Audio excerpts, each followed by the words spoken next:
नमस्कार, आप देखना शुरू कर चुके हैं बक्सर खबर डेली बुलेटिन में आपका स्वागत है। हेडलाइंस के प्रायोजक हैं एलेन सोली।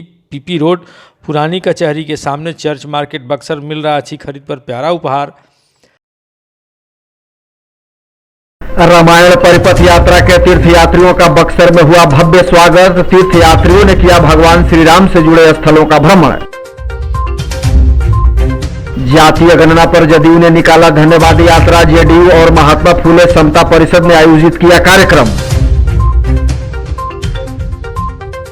ब्रह्मपुर के बरमेश्वरनाथ धाम का होगा कायाकल्प, विकास के लिए 9.25 करोड़ रुपए का हुआ आवंटन।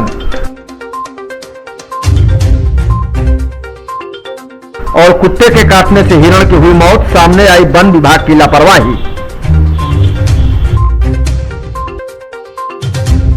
खबरें विस्तार से के प्रायोजक हैं आरके ज्वेलर्स, आकर्षक आभूषणों के विश्वसनीय विक्रेता यमुना चौक। कामधेनु नेक, नए जमाने की मजबूत सरिया। जिंदल पैंथर सीमेंट एवं सरिया के मुख्य विक्रेता गंगा सागर बिल्डिंग मटेरियल, गोलंबर बक्सर एवं सिमरी। श्री रामायण गौरव पर्यटक ट्रेन शनिवार को बक्सर पहुंची, जहां पर्यटकों का बक्सर की तपोभूमि पर भव्य स्वागत किया गया। इस दौरान उनके ऊपर पुष्प की वर्षा की गई। बक्सर सांसद सह केंद्रीय राज्य मंत्री अश्विनी कुमार चौबे के नेतृत्व में पूरा कार्यक्रम का आयोजन किया गया था। इस दौरान लोगों का उत्साह भी देखते बन रहा था। आपको बताते चले कि देश के श्रद्धालु भारत गौरव ट्रेन रामायण परिपथ यात्रा के माध्यम से भगवान श्री राम से जुड़े स्थलों का भ्रमण कर रहे हैं। बक्सर पहुंचने के बाद सभी को रामरेखा घाट, रामेश्वरनाथ, बामन भगवान, नवलखा मंदिर समेत बक्सर के तमाम उन जगहों का भ्रमण कराया गया जहां भगवान श्री राम की कहानी जुड़ी है। इस दौरान बक्सर नगर भवन में भी एक कार्यक्रम का आयोजन किया गया। इस दौरान केंद्रीय राज्य मंत्री अश्विनी कुमार चौबे ने कहा कि रामायण परिपथ यात्रा के तीर्थयात्रियों का स्वागत करके मैं काफी प्रसन्न हूं। वह दिन अब दूर नहीं जब बक्सर एक प्रमुख पौराणिक और आध्यात्मिक पर्यटन के राष्ट्रीय और अंतर्राष्ट्रीय पटल पर जाना जाएगा। गौरतलब है कि स्थानीय सांसद सह केंद्रीय राज्य मंत्री अश्विनी कुमार चौबे ने 2014 में रामायण सर्किट प्रस्ताव केंद्र सरकार को भेजा था, जिसके बाद से प्रधानमंत्री नरेंद्र मोदी की अगुवाई में भगवान श्री राम से जुड़े स्थलों का सौंदर्यीकरण और विकसित करने को लेकर प्रयास चल रहा है। मोदी खुद यहाँ पर आए हैं और उनके साथ यहाँ के सभी लोग आए हैं। हम सबका बहुत बहुत आभार व्यक्त करते हैं कि आप लोगों ने अपना बहुमूल्य समय दिया और हम सबके सम्मान के लिए यहाँ आए। हम सब आपके अत्यधिक आभारी हैं और बक्सर के लोगों के और यहाँ के प्रशासन के सभी के बहुत अधिक आभारी हैं और आशा करते हैं कि भविष्य में हमको हर स्थान पर ऐसा ही महत्वपूर्ण, ऐसा ही ये वातावरण देखने को मिलेगा जैसा हमको मिल रहा है।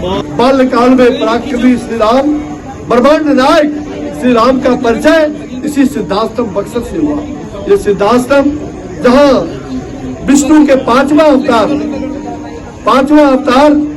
बावन भगवान का अवतरण इसी धरती पर हुआ और भगवान श्री राम ने पहला रामेश्वरनाथ धाम इस विश्व के अंदर, जहाँ भगवान श्री राम बाल्यकाल में आते महर्षि विश्वामित्र से आशीर्वाद लेते हुए और उन्होंने जो लिंग की स्थापना किया है मृत्तिका से, वह लिंग रामेश्वरनाथ जो बिहार में जातीय गणना को लेकर रास्ता पूरी तरह से साफ हो गया है। हालांकि इसको लेकर पहले बीजेपी और जेडीयू के बीच काफी रस्साकस्सी चल रही थी, लेकिन अब बिहार में नीतीश कुमार ने जातीय जनगणना कराए जाने को लेकर पिछले दिनों जो बयान दिया था, उसके बाद अब रास्ता पूरी तरह से साफ हो गया है। इसी कड़ी में जेडीयू और महात्मा फूले समता परिषद के नेतृत्व में एक ज्वाइंट वेंचर का आयोजन किया गया, जिसके तहत आज एक धन्यवाद यात्रा का आयोजन कर पार्टी के नेता और कार्यकर्ता सड़क पर निकले। इस दौरान पार्टी के नेताओं ने कहा कि जातीय गणना को लेकर जिस तरीके से रास्ता अब साफ हो गया है, उसके लिए हम मुख्यमंत्री नीतीश कुमार को कोटि कोटि धन्यवाद देते हैं, क्योंकि ऐसा होने से अब साफ तौर पर पता चल जाएगा कि समाज में किसकी क्या संख्या है और किसको क्या सहभागिता मिलनी चाहिए। हालांकि इस बीच जेडीयू और बीजेपी के बीच जातीय जनगणना को लेकर सहमति पर नेताओं ने कहा कि बिहार में सभी पार्टियों ने मिलकर सर्वसम्मति से यह निर्णय लिया है कि बिहार में जातीय गणना हो। ऐसे में किसी तरह के मतभेद की बात पूरी तरह से अफवाह है। और देखिए, हम बिहार के तमाम जो जनता दल यूनाइटेड के और महात्मा फूले समता परिषद के ज्वाइंट हम लोग वेंचर कार्यक्रम था, उसमें हम लोग माननीय मुख्यमंत्री नीतीश कुमार जी का आभार, कोटि से आभार प्रकट करते हैं कि उन्होंने इस चीज़ को जातीय गणना जो सर्वे कराना है उसके लिए उन्होंने सहमति दिया। और नहीं सिर्फ सहमति बल्कि उसका पूरा बजट और एक डेडलाइन जो फरवरी तक वो तय कर लेना है हम लोगों को। अब पूरा जो इंफ्रास्ट्रक्चर होता है, पूरी जो रोड मैप होती है वो पूरा तैयार है और जिलाधिकारी को उन्होंने नोडल ऑफिसर बना बनाया है इस सर्वे के लिए।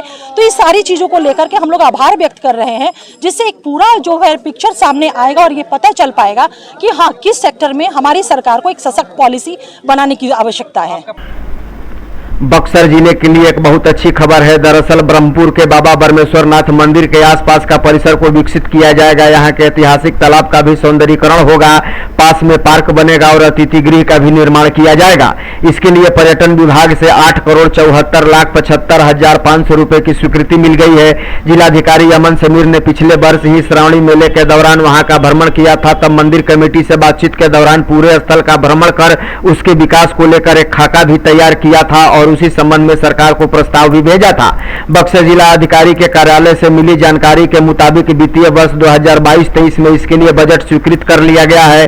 गौरतलब है कि जिले के ब्रह्मपुर स्थित बाबा बरमेश्वरनाथ मंदिर की ख्याति बिहार झारखंड के अलावे पूरे देश में जानी जाती है और हर वर्ष खासकर सावन में यहाँ लाखों भक्तों की भीड़ लगती है। चौसा प्रखंड के रामपुर गांव में गुरुवार की शाम कुत्तों ने कृष्ण मृग को काटकर घायल कर दिया। भटकता हिरण गांव में पहुंचा तो गांव वालों ने जब उसे गलियों में घूमते देखा तो उन्हें आशंका हुई, जिसके बाद उन्होंने हिरण को देखा तो पता चला कि उसे कुत्ते ने काट खाया है। वार्ड सदस्य के सहायता से वन विभाग को इसकी सूचना दी गई। ग्रामीण सूर्य प्रताप राय के द्वारा पशु अस्पताल से भी संपर्क किया गया। वहां से जो जानकारी दी गई उसके अनुसार उपचार शुरू किया गया, लेकिन शुक्रवार की दोपहर घायल हिरण की मौत हो गई। ग्रामीणों ने बताया कि हमने वन विभाग को और पशु अस्पताल दोनों को समय से सूचना दी थी, लेकिन इलाज में काफी विलंब होने के कारण उसकी जान चली गई। ग्रामीणों ने साफ तौर पर कहा है कि पशुपालन विभाग और वन विभाग की लापरवाही के कारण ही घायल हिरण की मौत हुई है, लिहाजा लापरवाही के कारण दोनों के खिलाफ कानूनी कार्रवाई होनी चाहिए। गौरतलब है कि जिले के इस क्षेत्र को कृष्ण मृग के लिए संरक्षित क्षेत्र घोषित करने का पिछले दिनों जिलाधिकारी ने दावा किया था। हालांकि अब इस तरह की तस्वीर देखने के बाद आप खुद समझ सकते हैं कि दावों तो बहुत किए जाते हैं, लेकिन जमीनी हकीकत क्या होती है, क्योंकि जानवरों के घायल होने पर न तो उन्हें दवा का इंतजाम होता है और न ही इलाज का। ऐसे में तमाम दावे धरे के धरे रह जाते हैं। मुफस्सिल थाना क्षेत्र के पौनी गांव में बिजली का करंट लगने से एक अधेड़ व्यक्ति की मौत हो गई। वह अपने ही घर में बिजली का बोर्ड बना रहे थे। करंट से झुलसे श्याम नारायण कुशवाहा को परिजनों द्वारा सदर अस्पताल में दाखिल कराया गया, जहां चिकित्सकों ने उनका उपचार शुरू किया, लेकिन जांच में पता चला कि उनकी मौत हो गई है। ग्रामीणों ने बताया कि घर में बिजली का स्विच खराब था, नीचे भी जमीन गीली थी, वह नंगे पैर काम कर रहे थे, मेन स्विच बंद नहीं था, जिसके कारण करंट ने उन्हें अपने चपेट में ले लिया। करंट के चपेट में आते ही झुलसने के बाद वह जमीन पर गिर पड़े। संजोग से उसी दौरान बिजली कट गई।